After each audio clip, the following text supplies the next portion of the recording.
여러분 안녕하십니까? 지금 북괴 김정은이가 집권한 지 12년을 넘기고 있는 북한. 북한 내부가 지금 고난의 행군 시절보다도 더 어려운 시기다라고 해도 과언이 아니죠.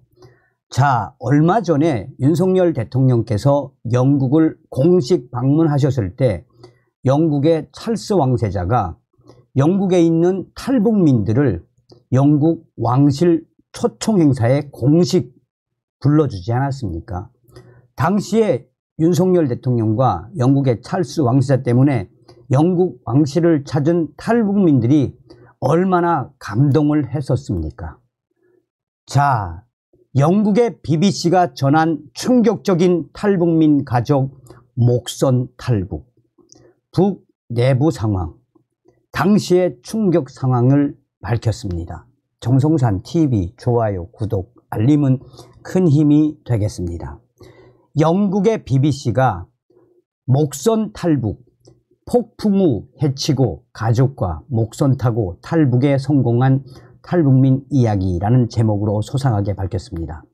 올해 초 북한 주민 김 씨는 불가능해 보이는 탈출에 성공했다.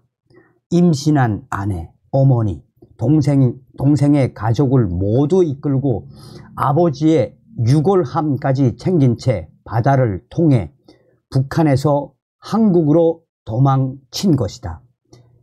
이들 김씨 가족은 올해 처음으로 한국에 들어온 탈북민들이다.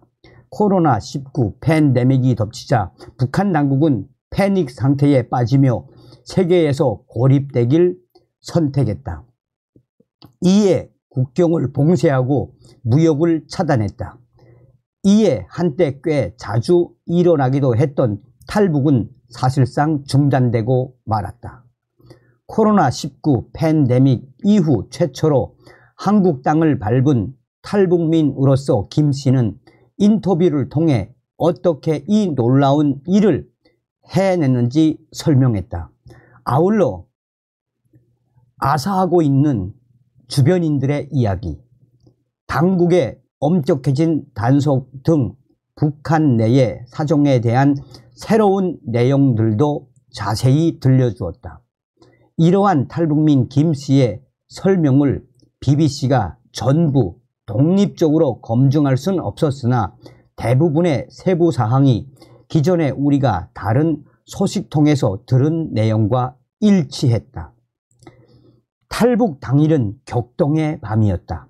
남쪽에선 거센 바람이 불어와 폭풍우를 몰고 왔다. 이 또한 김 씨의 탈출 계획의 일부였다. 바다가 사나우면 감시 선박들도 물로 날 수밖에 없으리라 바랬다. 이날 김 씨가 지난 몇 달간 꼼꼼히 계획하며 꿈꿔왔던 밤이었다. 그러나 두려움은 쉽사리 사그라지지 않았다. 김 씨의 조카들은 그가 먹인 수면제로 인해 잠들어 있었다. 김 씨 형제는 캄캄한 어둠 속 지뢰밭을 통과해 미리 준비해둔 배가 있는 곳으로 아이들을 옮겼다. 김 씨 가족은 경비원들의 탐조등 불빛을 피하고자 한 발짝씩 조심스럽게 내디뎠다.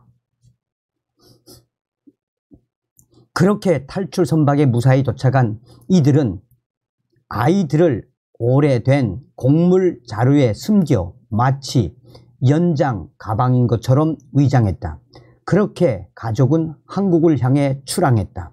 남자들은 칼을 들고 있었고 남자들이 모두 죽을 때를 대비해 여자들은 독약을 들고 배에 올랐다. 또 이들은 달걀 하나씩을 손에 쥐고 있었다. 경비병들과의 대치하게 되면 속을 비운 뒤 고춧가루와 검은 모래로 채운 이 달걀을 얼굴에 던질 계획이었다. 배 엔진의 우르릉 거리는 소리에도 김씨 귀에는 미친 듯이 뛰는 자신의 심장 소리밖에 들리지 않았다. 단 한 번의 실수도 가족 전원의 처형으로 이어질 수 있는 상황이었다. BBC는 지난달 서울 외곽 지역에서 김 씨를 만났다. 김 씨는 사복 사복 경찰과 동행했는데 이는 최근 탈북한 이들을 위해 마련되는 안전장치라고 할 수 있다. 이날은 김 씨와 가족들이 북한 이탈 주민 정착 지원 사무소에서 나온 지 불과 몇 주 되지 않은 시점이었다. 김 씨는 고통이 이루 말도 못했다라면서 지난 동안의 이야기를 들려주었다. 김 씨는 여전히 북한에 남아있는 가족 및 함께 탈북한 가족의 안전을 위해 자신의 이름을 드러내지 말아달라고 요청했다. 김 씨에 따르면 코로나19 초기 북한 주민들은 극도로 겁에 질렸다라고 한다. 국영방송은 코로나 바이러스로 죽어가는 세계인들의 모습을 보여주며 규칙을 지키지 않으면 국가 전체가 전멸할 수도 있다고 경고했다. 일부 주민들은 코로나19 방역 규칙을 지키지 않았다라는 이유로 노동수용소에 보내지기도 했다고 한다. 의심스러운 사례가 보고되면 경비들이 나타나 군 전체를 봉쇄했다는 김 씨는 이렇게 되면 모든 사람들이 집 밖으로 나오지 못하고 그 일대가 봉쇄돼 안에 있는 주민들은 거의 먹을 게 없었다고 덧붙였다. 김 씨는 한동안 사람들을 굶기고 난 뒤 정부는 트럭에 식량을 싣고 왔다라고 했다. 그는 식량을 싸게 파는 것이라고 생색내며 사람들이 고마워하게 했습니다. 마치 아기를 굶긴 다음에 작은 것이라도 쥐어주면 감사해야 하는 것처럼요. 그러나 김 씨에 따르면 북한 주민들은 코로나19를 기회로 삼으려는 국가의 전략은 아닌지 의문을 품기 시작했다라고 한다. 코로나 바이러스에 감염됐다 생존하는 사람들이 늘어나면서 국가가 위험을 과장한 건 아닌지 의심하기 시작했다는 것이다. 현재는 많은 사람들이 그저 우리를 탄압하기 위한 핑계였던 것으로 보고 있습니다. 라고 그는 말했다. 아울러 김 씨는 북한 국경 봉쇄로 인해 가장 타격이 컸다고 설명했다. 북한의 식량 공급 사정은 오랫동안 불안정했지만 북한으로 유입되는 양 자체가 줄어들면서 식량 가격이 치솟아 모든 주민들의 삶이 훨씬 더 힘들어졌기 때문이다. 2022년 봄 김 씨는 상황이 더욱 심각해지고 있음을 느꼈다. 그는 7, 8년간은 아사자 관련 이야기가 많지 않았지만 주변에서 굶주림으로 죽었다는 이야기가 점점 더 많이 들려왔습니다. 어느 날 일어나 보니 저 골목에서 누가 굶어 죽었고 또 다음 날에는 어느 아파트에서 굶어 죽었다라는 이야기가 계속해서 쏟아져 나왔습니다. 라고 그는 말했습니다. 그리고 올해 2월 어느 날 이웃 지역에 사는 한 손님이 늦게 나타났다. 그 손님은 김 씨에게 자신이 사는 마을에 경찰이 나타나 주민 전체를 한 대 소집했다고 설명했다. 그 마을의 한 노부부가 살해당했다는 의혹 때문이었다. 그러나 부검 결과 노부부는 굶어 죽은 것으로 판명났다. 그리고 이들의 손가락과 발가락은 죽어가는 과정에서 쥐들이 파먹은 게 분명하다는 결과가 나왔다고 전했다. 너무나도 끔찍한 광경이었기에 북한 수사관들이 살인 현장은 아닌지 의심하게 됐던 것이다. 그러던 4월 김 씨가 개인적으로 알고 지내던 농부 2명도 굶어 죽었다. 김 씨는 이들이 정말 힘들어했다고 설명했다. 만약 수확이 좋지 않으면 국가의 강요로 인해 개인에게 돌아갈 식량을 떼서 이를 만회해야 하기 때문이다. BBC는 이 농부 2명의 죽음이 사실인지 별도로 확인할 순 없었다. 그러나 2023년 식량 위기에 관한 글로벌 보고서에 따르면 북한이 국경을 봉쇄한 이후 불안정한 식량 상황에 대한 정확한 정보를 얻기 힘들지만 상황이 악화하고 있다는 징후는 있다고 했다. 아울러 올해 3월 북한은 UN 세계식량기구에 도움을 요청하기도 했다. 인권단체 국제 앰네스티의 북한 전문가인 최재훈 씨는 북한에 있는 가족과 가까스로 연락이 닿은 탈북민들을 통해 지금 아사 사례가 엄청나게 늘었다라고 설명했다. 최 씨는 코로나19 기간 식량 사정이 더욱 나빠졌으며 일부 지역에서는 농부들이 가장 고통받고 있다는 이야기를 들었다라면서도 그러나 현 상황이 지난 1990년 대기근만큼 재앙에 가까운 정도는 아니라고 지적했다. 주민들이 할 수 있는 범위 내에서 생존 방법을 찾아가고 있다고 들었습니다. 최 씨는 그렇게 말했다. 김 씨 또한 생존을 넘어 잘 살 수 있는 방법을 찾아냈다. 코로나19 팬데믹 이전 북한 주민 대부분이 그랬듯이 김 씨도 장마당을 통해 물건을 팔아 생계를 이어갔다. 김 씨가 선택한 상품은 중국에서 밀 수입한 오토바이와 텔레비전이었다. 그러나 국경이 닫히며 사실상 모든 무역이 단절되자 김 씨는 채소를 팔기 시작했다. 식량은 누구에게나 필요한 것이기 때문이었다. 김 씨는 자신이 집이나 골목길에서 몰래 물건을 파는 메뚜기 장사꾼으로 자리 잡았다고 설명했다. 만약 누군가 신고한다면 팔던 식량을 집어들고 마치 메뚜기처럼 도망치는 방식이다. 그러면서 김 씨는 사람들은 내게 제발 물건을 팔아달라고 애원했다. 나는 원하는 가격을 붙일 수 있었다고 말했다. 이에 김 씨는 이전보다 더 돈을 많이 벌게 됐다. 김 씨와 그의 아내는 원하는 고기를 골라 먹을 수 있었다고 한다. 그 정도면 북한에서는 잘 먹는 편이라고 했다. 김 씨의 입으로 들은 김 씨의 삶은 유난히 계산이 빠르고 때로는 냉혹한 상인의 모습처럼 느껴진다. 현재 30대인 김 씨는 북한 체제의 규칙을 따돌리는 새로운 방법을 찾아내며 10여 년간 열심히 돈을 모았다.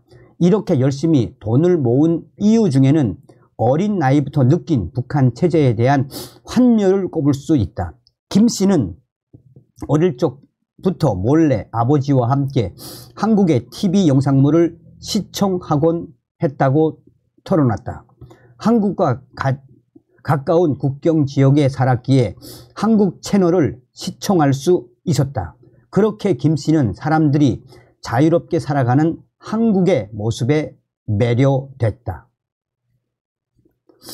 그리고 나이가 들어가며 북한에서 목격한 부정부패와 부당함이 김 씨의 마음을 조금씩 갉아먹기 시작했다. 하루는 북한 보안 요원들이 김 씨의 집을 급습해 당신이 가진 모든 건 국가의 소유라고 따져 물었다. 한 북한 요원은 이 산소도 당신 것이라 생각하나 보지? 라며 아니야 이 자식아 라고 조롱까지 했다고 한다. 그러던 2021년 김 씨는 강력한 단속반이 구성돼 소위 반사회적 행동 통제에 나섰다고 설명했다. 이들 단속반은 무작위로 행인들을 붙잡고 위협했다. 사람들은 단속반을 모기라고 불렀습니다. 흡혈귀처럼 우리의 피를 빨아먹는다고 모기라고 불렀습니다. 그는 그렇게 말했다. 가장 심각한 범죄는 외부 정보, 특히 한국의 문화 콘텐츠의 소비 및 공유였다. 한국 문화 소비에 대한 단속이 훨씬 더 심해졌다라는 김 씨는 만약 붙잡히면 총살되거나 처형되거나 노동수용소로 보내진다고 말했다. 그리고 지난해 4월 김 씨는 자신과 알고 지내던 22세 남성이 공개 처형당하는 모습을 강제로 봐야만 했다고 털어놨다. 그 청년은 한국의 노래 70여 곡과 영화 3편 정도를 듣고 보고 친구들과 공유한 죄로 처형당했습니다. 라고 그는 말했다. 당국은 김 씨 등 주민들에게 이 남성을 단단히 처벌해 올바른 선례를 남기고 싶다고 말했다. 김 씨는 그냥 용서를 안 해요. 무자비해요. 모두가 공포에 떨고 있어요. 라고 말했다. BBC는 이 처형에 대해 독립적으로 검증을 할 수 없었으나 2020년 12월 북한 당국은 한국 컨텐츠를 공유하면 처형될 수 있다는 새로운 법을 통과시킨 바 있습니다. 한국 소재 비정부기구인 북한인권시민연합의 요한나 호산약 부국장은 이러한 김 씨의 설명이 전혀 놀랍지 않다라고 말했다. 호산약 부국장은 지난 20여 년간 탈북민 수백 명을 인터뷰한 인물로 북한 당국은 언제나 공개 처형을 주민 통제의 수단으로 사용했습니다 라고 말했다. 새로운 법을 시행할 때마다 여러 차례 공개 처형이 이루어지죠. 그는 말했다. 김 씨는 이러한 기억을 꺼내놓으며 괴로운 듯한 모습이었다. 김 씨는 지난해 친구가 스스로 생을 마감하며 크게 상심했다라고 토로났다. 더 이상 사랑하지 않는 여성과 결혼하고 다른 여성과 결혼하고자 애썼던 그 친구는 당국으로부터 이혼할 수 있는 유일한 방법은 노동수용소로가 지내고 오는 방법뿐이다 라는 말을 들었다. 이에 다른 방법을 찾으려다 빚더미에 앉게 됐고 결국 북한에서 자살로 생을 마감했다. 김 씨는 친구의 죽음 이후 북한에 그의 집 침실을 방문했는데 마치 대학살의 현장 같았다. 친구가 얼마나 천천히 고통스러운 결말을 맞았는지 알 수 있는 부분이었다. 그는 손톱이 다 빠질 때까지 벽을 긁어댔다. 한편 김 씨는 몇백 번이나 탈북을 꿈꾸었으나 가족을 두고 떠날 순 없었다. 그렇게 2022년이 되자 더욱더 절망적인 상황이었고 김 씨는 마침내 가족들에게 함께 떠나자고 설득할 수 있겠다고 느꼈다. 우선 김 씨는 동생을 설득하고자 했다. 동생과 재수는 불법 해산물 사업을 하고 있었지만 최근 들어 당국이 비공식 상인들을 단속하고 있었다. 이에 배를 가지고 있음에도 고기를 잡으러 나갈 수 없었다. 상황이 빠듯했기에 동생은 쉽게 설득됐다. 그렇게 7개월간 형제는 비밀리에 꼼꼼히 계획을 세우기 시작했다. 북한 북부의 중국과의 국경을 따라 이미 조성된 탈북 경로는 코로나19를 거치며 대부분 차단됐다. 게다가 이들 형제가 사는 작은 어촌 마을은 북한 남서쪽의 자리에 오히려 한국과 더 가까웠다. 이에 이들 형제는 해로를 통한 탈북이라는 매우 위험한 대안을 선택하게 됐다. 우선 이들은 바다로 나가기 위한 허가가 필요했다. 그러다 근처 군 기지에서 주민들을 바다로 보내 물고기를 잡아 군사 장비를 마련하기 위한 자금을 확보하고 있다는 소식을 들었다. 그의 형이 여기에 지원했다. 그러는 동안 김 씨는 잡히지 않고 밤에 배를 타고 나갈 수 있다는 확신이 들 때까지 이 지역을 담당하는 해경 및 북한 경비원들과 친분을 쌓으며 이들의 동선과 프로토콜, 교대, 패턴 등에 대한 정보를 은밀히 캐냈다. 그리고 나서 가장 어려운 일이 남아 있었다. 나이 드신 어머니와 아내를 설득하는 일이었다. 처음엔 어머니와 아내 모두 탈북에 반대했다. 결국 김 씨 형제는 제발 자신들을 따르라고 어머니에게 소리를 질렀다. 만약 어머니가 함께하지 않는다면 자신들도 떠나지 않을 것이며 그렇게 죽는 날까지 자신들이 비참하게 사는 건 어머니 탓이 될 것이라고 위협했다. 김 씨는 어머니가 울더라고요. 그냥 울면서 할 수 없이 따라 나서게 된 거예요 라고 전했다. 하지만 김 씨의 아내는 꿈쩍도 하지 않았다. 그러던 어느 날 김 씨 부부는 임신했다는 사실을 알게 됐고 김 씨는 아내에게 이제 당신은 혼자만의 몸이 아니야. 이제 당신은 부모이다. 부모인데 자식을 이런 지역 같은 데서 살아가길 바라는 거냐라고 따져 물었다. 몇 시간가량 인터뷰에 응한 김 씨와 나는 저녁 식사를 하기로 했다. 그곳에서 김 씨는 탈북 계획의 마지막 부분을 들려주었다. 자신들이 떠난 뒤 당국은 아버지의 무덤을 훼손하진 않을까 두려웠던 김 씨 형제는 아버지의 시신을 파냈다. 마치 아무 일도 없었던 것처럼 무덤을 다시 만들어 두고 근처 황무지에서 아버지 시신을 화장했다. 이들 형제는 탈출 당일 어둠 속에서 건너가야 할 지뢰밭을 조사하기 시작했다. 약초를 채집하는 척하며 탈출 경로를 살폈다. 주민들의 탈출을 막고자 해안선에는 지뢰가 매설돼 있으나 그곳에 근무 중인 경비대 규모가 줄면서 가장 안전한 탈출구가 됐다고 한다. 그리고 이제 적합한 날씨와 조수 흐름을 기다릴 차례였다. 5월 6일 밤 10시 이들은 우선 허용 범위 안에서 최대한 멀리 배를 몰고 간 다음 그 너머로 계속 나아갔다. 썰물에 암초와 바위가 모습을 드러낸 가운데 이들은 레이더 상에 표류하는 쓰레기 더미로 보이길 바라며 천천히 배를 몰았다. 그러는 동안 김씨의 심장은 연신 쿵쾅거렸으며 흘러내리는 땀으로 옷은 흠뻑 젖었다. 그러다 어느 순간 안전하다고 느껴질 무렵 최대한으로 속도를 높였다. 김씨는 뒤를 돌아 추격하는 배가 있는지 살폈으나 이들을 잡을 순 없었다. 그렇게 몇 분이 지나고 이들은 해상 경계선을 넘을 수 있었다. 김씨는 그때를 회상하며 그 순간 모든 긴장이 풀렸습니다. 무너지는 기분이었습니다. 라고 말했다. 한국의 연평도가 가까워지자 조명을 꺼내 들었다. 그렇게 바다로 나간 지 거의 2시간 만에 한국 해군에 의해 구조됐다. 모든 게 다 계획한 그대로 성공한 것이다. 김씨는 하늘이 우리를 도운 것만 같습니다. 라고 말했다.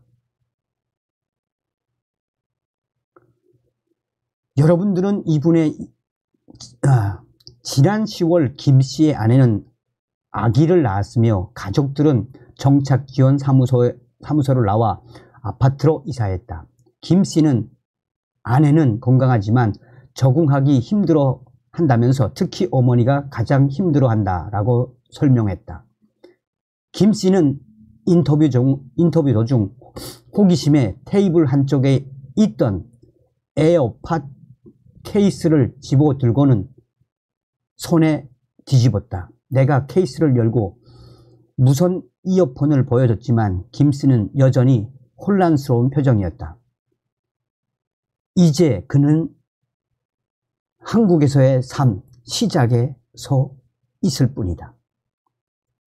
다음 시간에 뵙겠습니다. 멸공.